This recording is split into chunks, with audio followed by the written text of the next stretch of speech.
Welcome to this session of literary criticism, where we would be dealing with new criticism and some of the practitioners.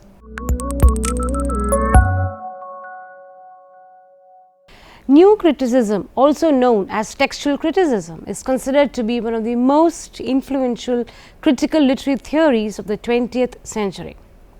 It is supposed to be a specifically American movement.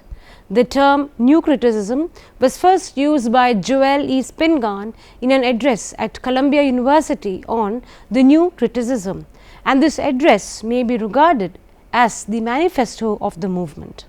The term new criticism came into use in literature after John Crowe Ransom, the American critic, who published his book The New Criticism in 1941.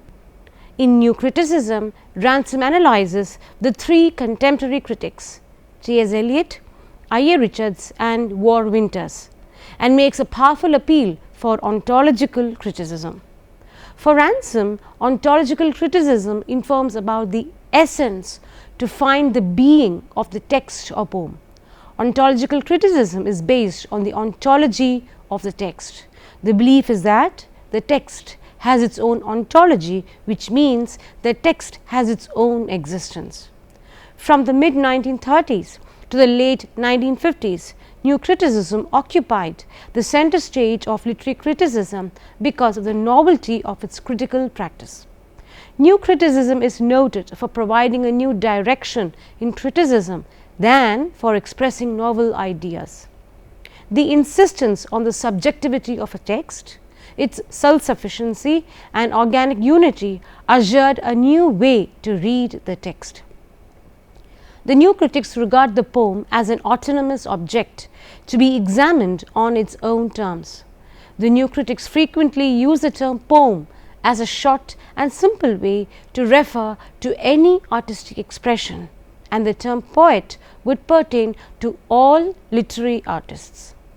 T.E. Hume, Ezra Pound, T.S. Eliot, I.A. Richards, William Emerson and F.R. Lewis are considered to be the precursors of new criticism.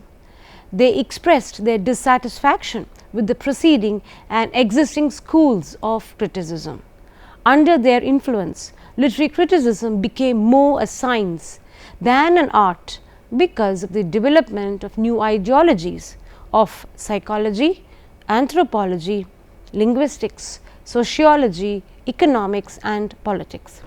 These ideologies made an impact on the methods of critical approach and widened the scope of analysis. John Crowe Ransom, Ellen Tate, R.P. Blackmere, Cleanth Brooks, Robert Penn, William Emerson, René Vallée, Wimsatt, to mention the prominent new critics, represent this movement in literary criticism. Let us move on to find out the reasons for the rise of new criticism. The first one, there was widespread dissatisfaction both in England and America with the contemporary critical methods in literature. Though there was rapid scientific progress and social change, literature and literary criticism was stagnant.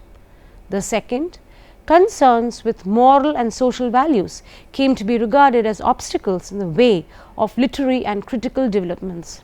There was dissatisfaction with the academic importance accorded to the author rather than to the work. The third, the images to school had a profound influence on new criticism. T.E. Hume's Speculations is regarded to be one of the most important prose documents that ushered the rise of new criticism. In his work, Hume argued that the poet's main concern must be with his craft. Images in poetry are not mere decoration, but the very essence of it. Poetry has organic complexity, and the whole cannot be understood without understanding the parts. Ezra Pound emphasized the formalistic study of poetry. He emphasized that American poets must look at poetry as an art whose techniques are subject to changes. The fourth, the attempt to use literature as a tool to propagate Marxist ideology gave rise to a reaction against moral and social preoccupation of the literary critics, and thus contributed to the popularity of the aims and ideals of new criticism. And the last one, the ethical emphasis of the new humanists, contributed to the new critics' opposition to didacticism. We move on to the basic precepts of new criticism. The first, the new critics regard a poem or a work of art as the thing in itself, and the critic must concentrate on the work. The function of the critic is to analyze, interpret and evaluate a work of art. The critic must engage in close textual study without considering any extraneous factors. The second, moral and religious concerns, social and political conditions, and the biography of the poet are irrelevant. These details are obstacles to comprehend a work of art. The literary critic must divest from extrinsic bias and prejudice and must approach the work with an open mind and study it as it is in itself. The third, the critic must not be hindered and prejudiced by any other literary theories. The fourth, a poem has both form and content, and both should be closely studied and analyzed before a true understanding of its true meaning becomes visible. The fifth, words, images, rhythm and meter constitute the form of poetry, and they have to be studied closely. A poem is an organic whole, and the different parts are interconnected to each other, with each part influencing the other. The sixth, the study of words, their arrangement and the ways in which they operate on each other are important.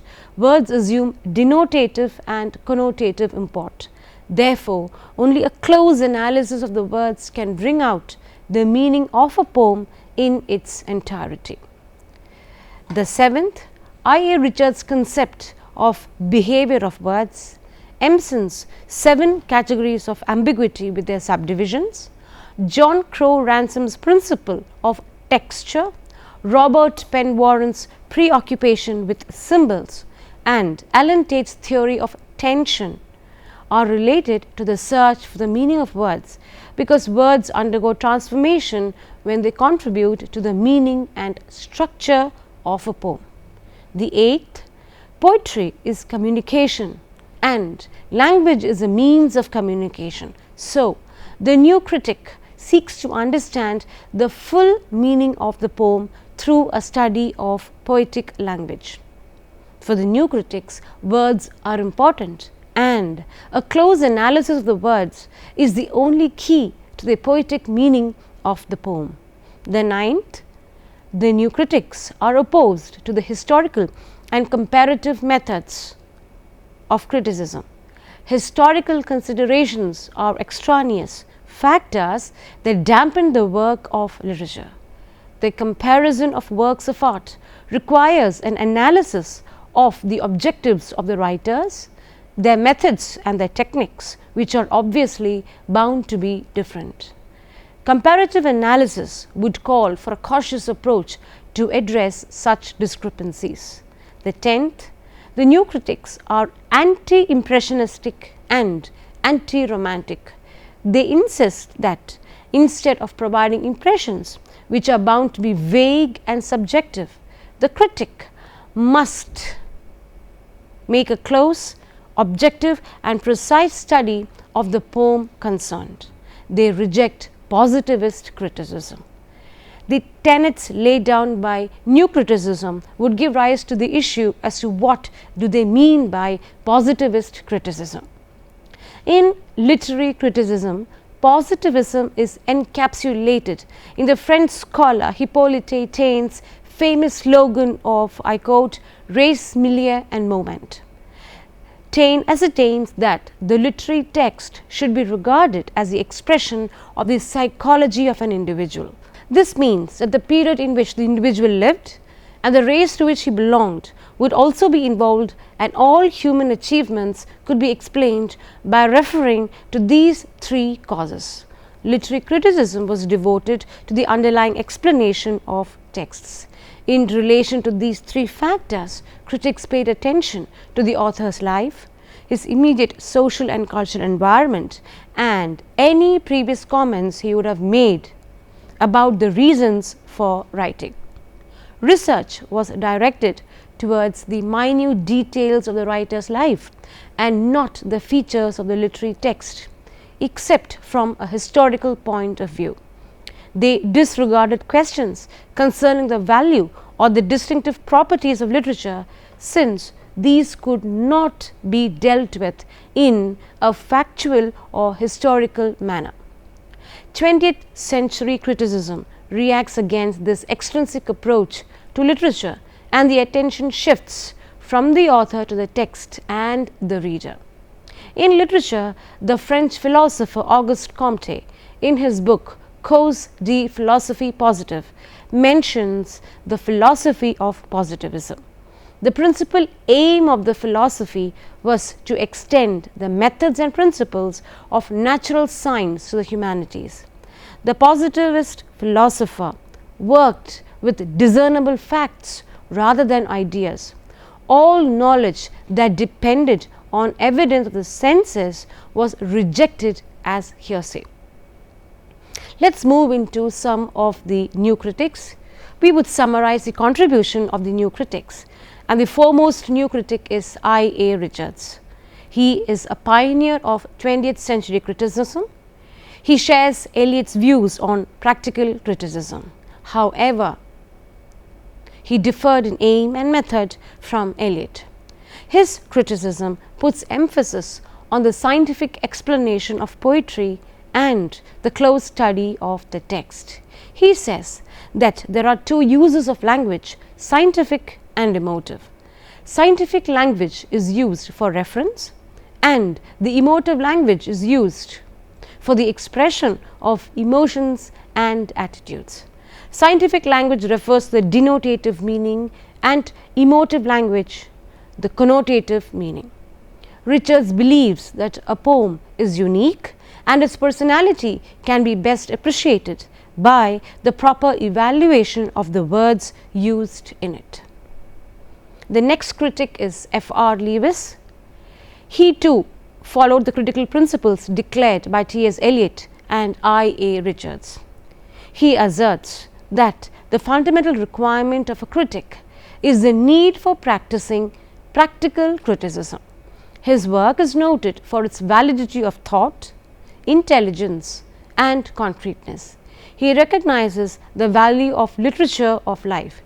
He is of the opinion that a real literary interest is marked by an interest in man, society, and civilization.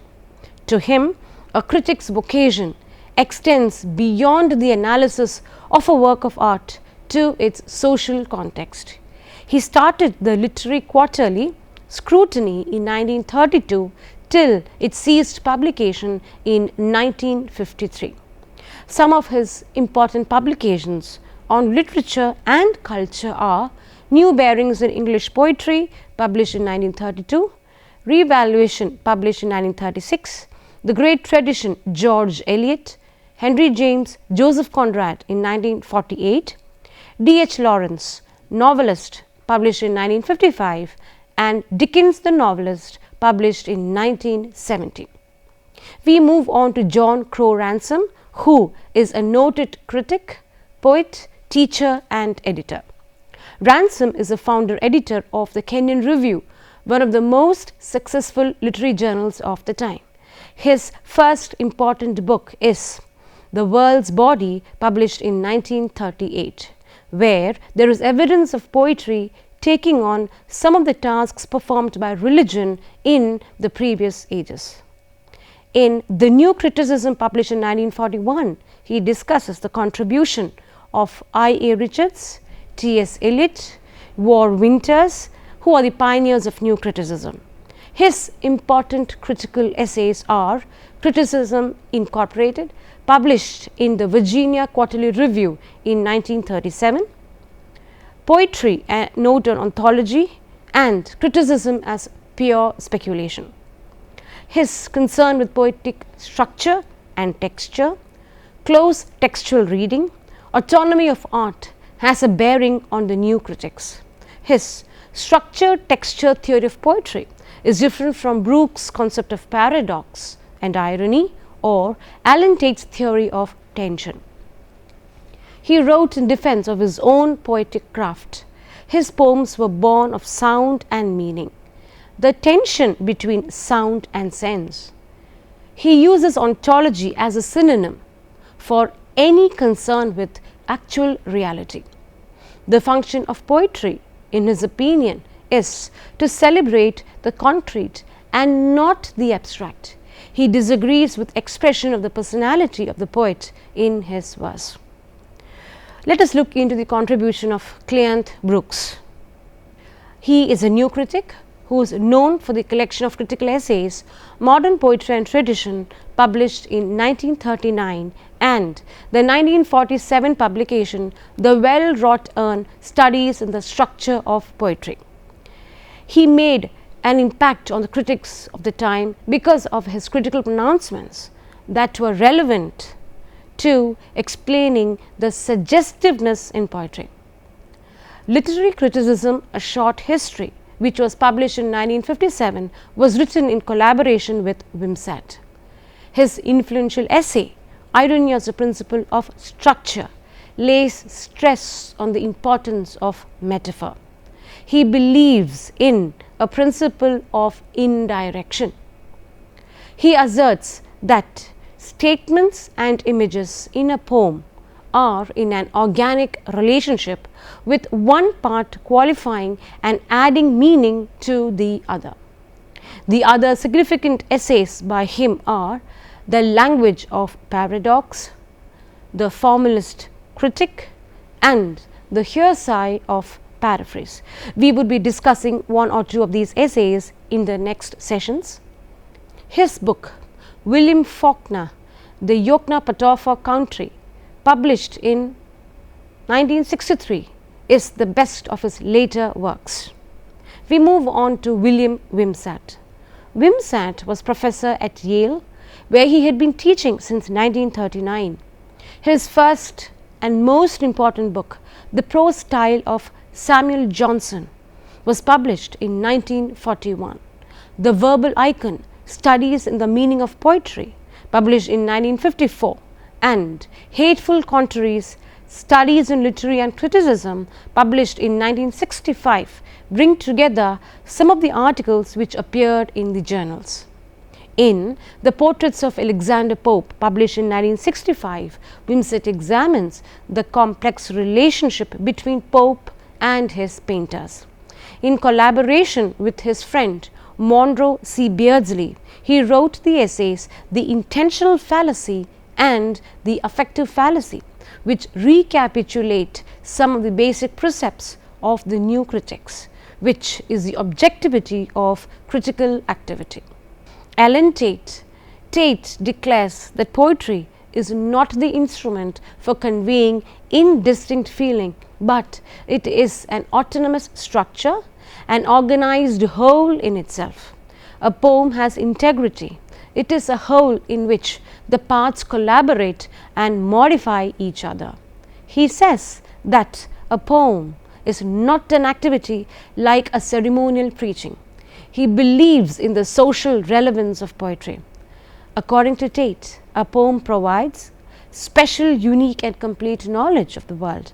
The knowledge provided by poetry is superior to that found in scientific or historical documents.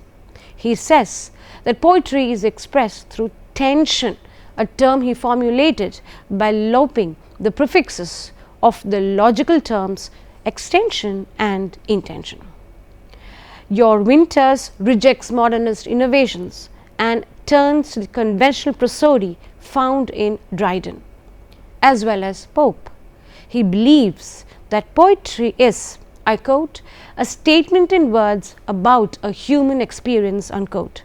He believes that poetry should be a clear statement that uses traditional meters, since they alone could exploit the full emotional potential of language to convey feeling which is framed by understanding the poem. Language should be charged with emotion that is sufficient enough to convey the idea. He rejects emotionalism or mysticism in poetry. He believes that the primary function of criticism is evaluation. R.P. Blackmore is another new critic. His contribution to new criticism is in the analysis of fiction. He wrote on English novelists like Henry James and D.H. Lawrence, as well as some European and American novelists. He believes that criticism plays a limited role and its function is to remove obstacles between the text and the reader. He asserts that no amount of linguistic analysis can explain the feeling or existence of a poem. He shares the opinion of the new critics on the autonomy of the text. He rejects extrinsic methods of criticism based on biography, psychology, history or Marxism. He values impersonality, objectivity and correctness in poetry. His well-known essay is Language as Gesture. He uses the term gesture generally to include rhythm and cadence and all the devices such as symbols which are used to express meaning indirectly. Robert Penn Warren has written novels and short stories, but his fame lies primarily in poetry. For him, creative writing is primary to criticism. He initiated and edited the Southern Review in 1935 along with Cleanth Brooks till it ceased publication in 1942. They compiled the anthologies Understanding Poetry, published in 1938, the 1943 publication Understanding Fiction, and Modern Rhetoric, that was published in 1949. Warren does not believe in following a particular methodology of criticism and emphasizes that the new critics have no coherent principle. In addition to criticism of poetry, Warren has written essays on William Faulkner, Henry James, Herman Melville, Ernest Hemingway and Joseph Conrad. Warren reiterates that poetry should be neither an outpouring of sentiment nor propaganda for an ideology. His plea is for a kind of inclusive poetry which would employ irony and juxtapose contrasting moods. He is known for his book, A Poem of Pure Imagination, an experiment in reading, which is a detailed study of the poem The Rime of the Ancient Mariner by Coleridge. Two important phrases, I should say, in the dictionary of the new critical method was intentional fallacy and affective fallacy. In the Dictionary of World Literature, edited by Joseph Shipley in 1942, Wimsatt and Beardsley had earlier argued that, I quote them, the design or intention of the author is neither available nor desirable as a standard for judging the success of a literary art, unquote. Probably this was behind the idea of the terms intentional fallacy and affectional fallacy. The essay, The Intentional Fallacy, was published in 1946 in the Sewanee Review. By intention, Wimsatt and Beardsley mean the design or plan in the author's mind and the author's attitude towards his work, the way he felt, what made him write. The author's intention has an effect on every aspect of literary criticism. The essay, The Affective Fallacy, first published in 1949, presents a theoretical formulation of another aspect of the attempt of the new critics to objectively focus on the work itself. They feel that the critic should not be concerned with the emotional effects of the work on the reader. These fallacies are obstacles to objective criticism, while the intentional fallacy presents the confusion between the poem and its origin and the mistaken attempt to judge a poem by its causes. The affective fallacy is the misunderstanding between the poem and its results. The intentional fallacy tries to project the judgment of the poet, but the affective fallacy derives its principles from the psychological effects of the poem, and criticism would end in impressionism and relativism. The outcome of both the fallacies is that attention is deflected from the poem itself and would result in improper assessment of a work of art. We shall now have a brief recap of what we did so far. The earlier decades of the 20th century witnessed imagists like Hume, T.S. Eliot and Ezra Pound rejecting the poetry of the time. There was a similar dissatisfaction with the methods of literary criticism of the late 19th century, often referred to as positivism. Critics were unhappy with the importance being given to the author.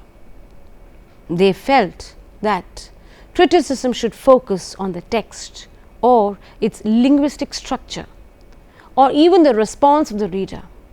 New criticism is the first of the 20th century schools of literary theory and criticism to have rejected positivism. John Crowe Ransom, Alan Tate, Robert Penn Warren, Cleon Brooks, W.K. Wimsatt and others in America practiced new criticism. F.R. Lewis published similar criticism in England. Lewis lays emphasis on the moral centrality of criticism and the social function of literature, while the Americans tend to concentrate primarily on the textual functions. The main thing they have in common is that they privilege the text. They emphasize close reading of the text and believe that the intentions of the author are irrelevant. So far, we have discussed all about the new critics with a brief introduction on the practitioners.